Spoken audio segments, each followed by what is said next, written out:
இது மகிமை நேரம்.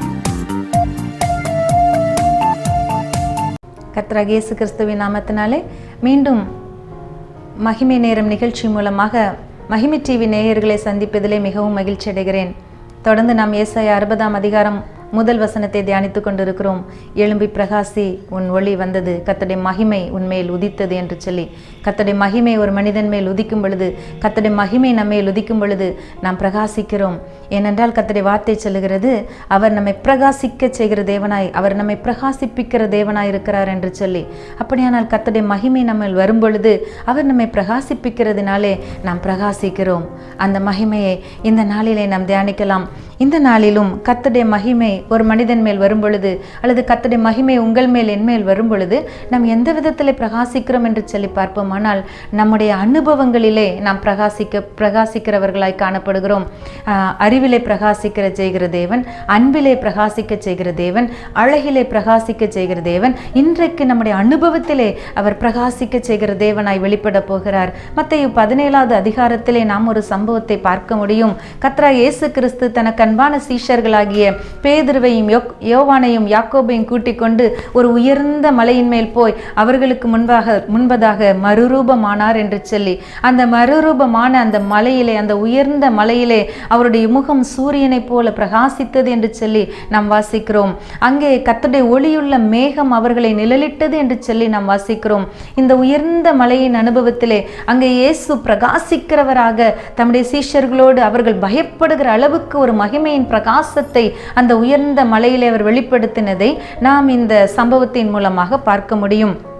இன்றைக்கும் இந்த உயர்ந்த மலையின் அனுபவம் யார் யாருடைய வாழ்க்கையில் வருகிறதோ அவர்கள் பிரகாசிக்க முடியும். இயேசு கிறிஸ்துவின் முகம் பிரகாசித்தது போல, ஒரு ஒளியுள்ள மேகம் அங்கே நிழலிட்டது போல, யார் யார் இந்த உயர்ந்த மலையின் அனுபவம் ஆகிய அந்த ஜெப அனுபவத்திற்குள்ளாக, அந்த உயர்ந்த மலையின் ஒரு உன்னதமான உயர்ந்த ஜெப அனுபவத்திற்குள்ளாக கடந்து செல்கிறார்களோ, யார் யார் இந்த உன்னதமான தேவனுடைய உறவுக்குள்ளே நெருங்கி செல்கிறார்களோ அவர்களுடைய முகம் பிரகாசிக்க முடியும் என்று இந்த பகுதி நமக்கு அருமையாக விளக்கி காண்பிக்கிறது.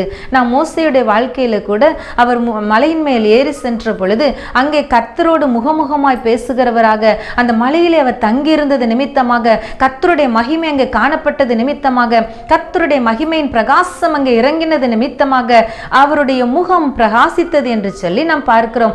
இதனால் மோசே மலையிலிருந்து கீழே இறங்கி வந்து ஜனங்களோடு பேசும்போது, ஜனங்களோடு பார்க்கும் பொழுது முக்காடிட்டுக் கொள்வார் என்று சொல்லப்பட்டிருக்கிறது. அந்த அளவுக்கு பிரகாசத்தை தேவனோடு அவர் இருந்த தனிமையான உறவின் அனுபவம் அவருடைய முகத்திலே கொடுத்தது.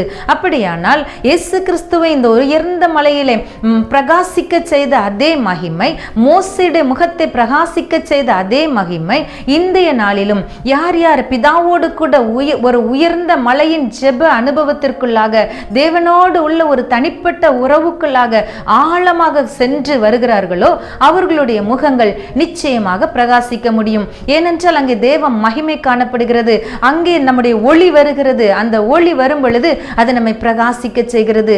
ஒருவேளை இந்த நாளிலே என்னுடைய வாழ்க்கை இருளாய் கிடக்கிறது என்று சொல்லி யாராவது நினைத்து கொண்டு இருப்பீர்கள், ஆனால் என்னுடைய வாழ்க்கையில நான் எதை செய்தாலும் ஃபெயிலியர், தோல்வியாகிறது, எதை செய்தாலும் வாய்க்கவில்லை என்று சொல்லி யாராவது வருத்தத்தோடு இருப்பீர்கள், ஆனால் இன்றைக்கு கர்த்தருடைய வார்த்தை உங்களை சந்திக்கிறது. நீங்கள் பிரகாசிக்கும்படி அழைக்கப்பட்டவர்கள், நீங்கள் பிரகாசிக்கும்படி தெரிந்து கொள்ளப்பட்டவர்கள். இந்த நாளிலே இந்த கர்த்தருடைய வார்த்தையை நீங்கள் கேட்டுக்கொண்டிருக்கிற பொழுதே நீங்கள் தேவனோடு உள்ள ஒரு தனிப்பட்ட உறவுக்குள்ளாக உங்களை அர்ப்பணித்துக் கொள்ளுங்கள். தேவனோடு உள்ள உறவு எனக்கு வேண்டும். அகில உலகத்தை படைத்த சர்வ வல்லமையுள்ள தேவன், சகலத்தையும் செய்து முடிக்கிற தேவன், எதையும் அவரால் செய்ய முடியும். அவர் செய்ய நினைத்தது எதுவும் தடைபடாது. காரியங்களை உங்களுக்கு வாய்க்க செய்யும்படி அவராலே ஆகும். அவர் சொல்ல ஆகும், அவர் கட்டளையிட நிற்கும், அவர் சொல்ல அற்புதங்கள் நடக்கும், அவர் வார்த்தையை உரைக்க அதிசயங்கள் நடக்கும். அப்படிப்பட்ட ஒரு மேலான தெய்வத்தை, அந்த மேலான தெய்வத்தினுடைய வார்த்தையை நீங்கள் கேட்டுக்கொண்டிருக்கிறீர்கள். இன்றைக்கு உங்களுடைய தனிப்பட்ட வாழ்க்கையிலே தனிமையிலே ஆண்டவருடைய சமூகத்தில் சென்று, ஆண்டவரே என்னோடு பேசும், ஆண்டவரே எனக்கு உதவி செய்யும் என்று சொல்லி அவருடைய உறவுக்குள்ளே நீங்கள் அதிகமாய் உங்களை இணைத்துக் கொள்வீர்களானால் இந்த மகிமையின் பிரகாசம் உங்களுடைய வாழ்க்கையில வரும். இருளான உங்களுடைய வாழ்க்கை எல்லாம் வெளிச்சமாக மாறும். எந்தெந்த இடத்திலே தோல்விகள் இருக்கிறதோ அங்கே ஜெயம் உண்டாகும்.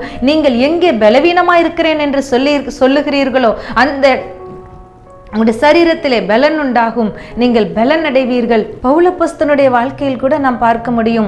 அவர் தேவனோடு ஒரு நெருங்கிய உறவை கொண்டிருந்தார். அவர் இயேசுவோடு வாழ்கிற ஒரு அனுபவத்தை கொண்டிருந்தார். ஆதலால் ஒரு இடத்திலே வேதத்தில் சொல்லப்பட்டிருக்கிறது, அவர் 3ஆம் வானம் வரைக்கும் எடுத்துக்கொள்ளப்பட்ட ஒரு மனிதனை அறிவேன் என்று சொல்லி அவர் தன்னை குறித்து சொல்வதாக, தன்னை தாழ்த்தி சொல்வதாக நாம் அந்த இடத்திலே அறிய முடியும். அப்படியானால் 3ஆம் வானம் வரைக்கும் எடுத்துக்கொள்ளப்படக்கூடிய அளவுக்கு தேவனோடு உள்ள ஒரு நெருங்கிய உறவு, அவருக்குள்ள இருந்த அந்த மகிமையின் பிரகாசத்தை பாருங்களேன். தேவனோடு உள்ள ஐக்கியம் அவர் எப்படி பிரகாசிக்க செய்கிறது என்று பாருங்களேன். உலகத்திலே வந்து எந்த மனுஷனையும் பிரகாசிக்க செய்கிற மெய்யான ஒளியாகிய அந்த தேவனோடு உள்ள அந்த ஒளியோடு இணைக்கப்பட்ட ஒரு அனுபவம். பொல்லாங்கு செய்கிற எவனும் ஒளியை பகைக்கிறான் என்று சொல்லப்பட்டிருக்கிறது. தன் கிரியைகள் கண்டிக்கப்படாதபடிக்கு அவன் ஒளியினிடத்திலே வராதிருக்கிறான் என்று சொல்லப்பட்டிருக்கிறது. அப்படியானால் பொல்லாங்கன் இந்த ஒளியினிடத்திலே வர முடியாது. ஆனால் நீங்களும் நானும் இயேசுவின் இரத்தத்தினால் கழுவப்பட்ட பிள்ளைகளாக, நீதிமான்கள் ஆக்கப்பட்ட பிள்ளைகளாக அவருடைய இந்த ஒளிக்குள்ளாக நாம் நெருங்கி வர முடியும். இந்த ஒளி, இந்த அனுபவம், ஒளியோடு நெருங்கி இருக்கிற அனுபவம் நம்மை பிரகாசிக்க செய்கிறது, நம்ம உயர்ந்த ஸ்தானத்திற்கு கொண்டு செல்கிறது. இன்றைக்கும் நாம் பவுல் அப்போஸ்தலனுடைய அவருடைய உயர்ந்த அனுபவங்களாகிய அவர் எழுதிய கடிதங்கள், அவர் எழுதிய நிருபங்கள், இந்த காரியங்களை எல்லாம் பார்க்கும் பொழுது அவரை எத்தனை உயர்ந்த ஸ்தானத்திலே தேவன் கொண்டு வந்து நிறுத்தி இருக்கிறார் என்று சொல்லி நாம் அறிய முடிகிறது. நாம் அனைவருக்கும் உபதேசிக்கிற உபதேசங்கள் அவர் எழுதிய அத்தனை நிருபங்களிலும் காணப்படுகிறது. சபையை குறித்ததான காரியங்கள், மணவாட்டியை குறித்ததான காரியங்கள், மணவாளனை குறித்ததான காரியங்கள், இன்னும் வருகிற கடைசி காலத்தை குறித்ததான காரியங்கள் எல்லாவற்றையும் கூட குறித்து அவர் தேவனோடு உள்ள உறவிலே, அவருடைய அனுபவத்திலே கண்டு கொண்ட அநேக காரியங்களை வேதத்தில் எழுதி வைத்திருக்கிறார். நாம் இந்த நாளிலே இப்படிப்பட்ட ஒரு உன்னத அனுபவத்துக்குள்ளாக, தேவனோடு உள்ள நெருங்கிய ஆவிக்குரிய அனுபவத்திற்குள்ளாக கடந்து வரும்படி கர்த்தருடைய வார்த்தை இன்றைக்கு நம்மை அழைக்கிறது. இந்த அனுபவம், இந்த ஆவிக்குரிய உன்னத அனுபவம் பெற்றுக்கொண்டவர்களாக நாம் இந்த உலகத்திலே அநேகருக்கு ஆசீர்வாதமான பாத்திரங்களாக பிரகாசிக்க முடியும். நாம் எல்லாரும் தலைகளை தாழ்த்தி ஜெபிக்கலாம். அன்பின் பரலோக தகப்பனே, இந்த நாளிலும் தகப்பனே, நீர் எங்களுக்கு கொடுக்கிற அனுபவத்தின் மூலமாக பிரகாசிக்க செய்கிற தேவன் என்று சொல்லி நாங்கள் தியானித்தோம். அப்பா ஆண்டவரே, உம்மோடு உள்ள அனுபவம், ஆண்டவரே உம்மோடு நெருங்கி பழகிற அனுபவம், உம்மோடு பேசுகிற அனுபவம், உம்மை காண்கிற அனுபவம், உம்முடைய வார்த்தை எங்களுடைய காதுகளிலே, எங்களுடைய இருதயத்திலே கேட்கிற அனுபவம், ஆண்டவரே உம்முடைய திருமுகத்தை தரிசிக்கிற அனுபவம், இப்படிப்பட்ட உயர்ந்த அனுபவங்களுக்கு நேராக, இந்த உயர்ந்த மலையின் அனுபவங்களுக்கு நேராக இன்றைக்கு இந்த நிகழ்ச்சியை பார்த்து கொண்டிருக்கிற ஒவ்வொருவரையும் நீர் அழைத்து செல்வீராக. ஆண்டவரே, அழைத்து சென்று இந்த ஒளியை எங்கள் மேல் பிரகாசிக்க செய்து, இந்த மகிமையினாலே நீர் எங்களை பிரகாசிக்க செய்வீராக என்று ஜெபிக்கிறோம். அப்பா ஸ்தோத்திரம் ஆண்டவரே, உம்முடைய மகிமை எங்கள் மேல் வரட்டும், உம்முடைய மகிமை எங்கள் மேல் வரட்டும் ஆண்டவரே. நீர் எங்களை பிரகாசிக்க செய்கிற தேவன் ஆண்டவரே, உன்னத அனுபவங்களினாலே உமக்கென்று பிரகாசிக்கிற பிள்ளைகளாக இந்த நாளிலே நீர் எங்களை ஆசீர்வதித்து உயர்த்துவீராக. எல்லா துதியும் கனமும் மகிமையும் உமக்கு எடுக்கிறோம். இயேசுவின் நாமத்தில் ஜெபிக்கிறோம் நல்ல பிதாவே, ஆமென்.